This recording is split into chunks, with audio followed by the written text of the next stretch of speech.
Chapter 11. I think she just blinked. Nadia? Sweetheart, can you hear me? Please wake up, sweetheart. God, baby, please wake up. Give her time. Will she be okay? I couldn't feel my body. It was numb or broken. The only consciousness was that of my sluggish and addled brain. What kind of drugs did they give me? Do I only have a head left? Is that why I can't feel anything else? How will I move? Oh God, no more sex. I should have had sex with Caleb and Grayson when I had the chance. She's whimpering. Is she in pain? Can you give her anything? I'll give her a little more. She'll be out for a few hours.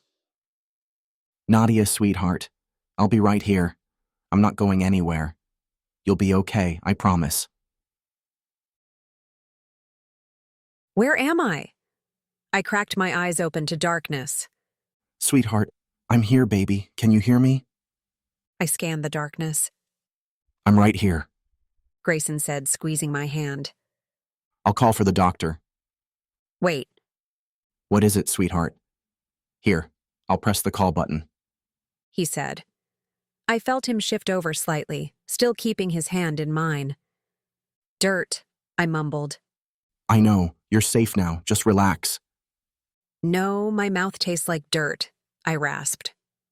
Oh, there's water here. Can you sip from the straw? I struggled to lift my head. His hand pressed me down. Here. He said, raising the bed into a reclined position. I should have thought of that. Worry and doubt saturated his voice. What happened? I asked after taking a sip of room temperature water. He set the cup down and brushed my cheek with the back of his hand. I came outside and couldn't find you. You were. He choked. I fell, I said, remembering the free fall. His hand took mine. I came outside and couldn't find you. He paused to kiss my hand. God, baby, I've never been so scared in my life. I found your hand sticking out of a pile of dirt. I hit a rock. I went to check. Didn't you set the brake? I shouldn't have left you alone. This is all my fault. I'm so sorry, sweetheart. Someone. I stopped as a nurse hurried in, flipping on the lights. I winced as electrical bolts zapped through my eye sockets. How are you feeling? She asked, checking the blinking, beeping monitors and then my eyes. My head hurts. She nodded. What about the rest of you? I can't feel anything. You will, believe me.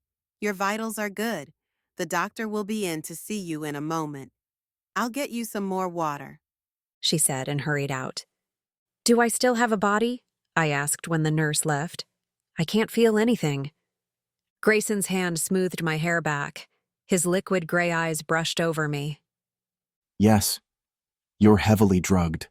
You're bruised all over and you have a broken wrist. But the loose dirt protected you from serious injury. There was someone in the cab. There wasn't anyone in the cab. It was an accident. He soothed. There was. At first I thought it was you and you didn't know I was down in the pond. But it wasn't. Grayson stilled. What do you mean? It wasn't an accident. Someone was intentionally trying to kill me. Who was it?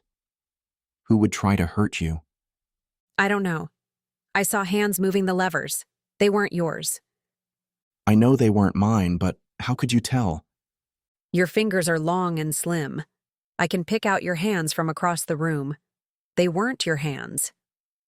He glanced at his hand, still stroking my hair. Did you recognize the hands or anything else? No, I just know that it wasn't you. He removed his hand. I'm calling the police. He said, pulling out his phone as a doctor walked into the room. How's the patient? The doctor asked in a hurried but good-natured tone. My head hurts and I can't feel my body, I said, glancing at Grayson, who was pacing in a corner with the phone to his ear. You will. Believe me. I eyed the doctor. That's what the nurse said. He gently held my arm and lifted it. Do you see? My arm was wrapped in a cast. Oh, And not to mention this. he said, carefully lifting my other arm. Patches of blotchy bruises in a rainbow of colors dotted my arm. This is what your whole body looks like. Oh God, I look like a cow. He laughed and then quickly apologized. I'm not going to lie. You're lucky to be alive and with only bruises and a broken wrist. When I was told you had been trapped under dirt, I thought the worst. Luckily, your head wasn't buried and you were still breathing. It could have been much worse. I could have died. The free fall replayed on an endless loop. When can I go home? I asked. Stay the rest of the night and relax. We'll do a few tests in the morning and then release you once we're certain there are no complications. But the cost, I said, worried about how I was going to pay for a hospital stay. You're already in bed for tonight. Relax and we'll try to get you out without too much extra cost. Don't worry about the cost. Grayson said, returning to the bedside. But Sweetheart, I'll take care of you. Please don't worry about paying for anything. Just worry about healing. I gave a nod. It was a wonderful and protective gesture, but I wanted to cry and yell and throw things. I wanted to succumb to a colossal temper tantrum. Why do these terrible things always happen to me? His soothing voice and caressing hands calmed my angry spirit. I had to laugh. The gypsy and her ridiculous spirits were kicking my ass.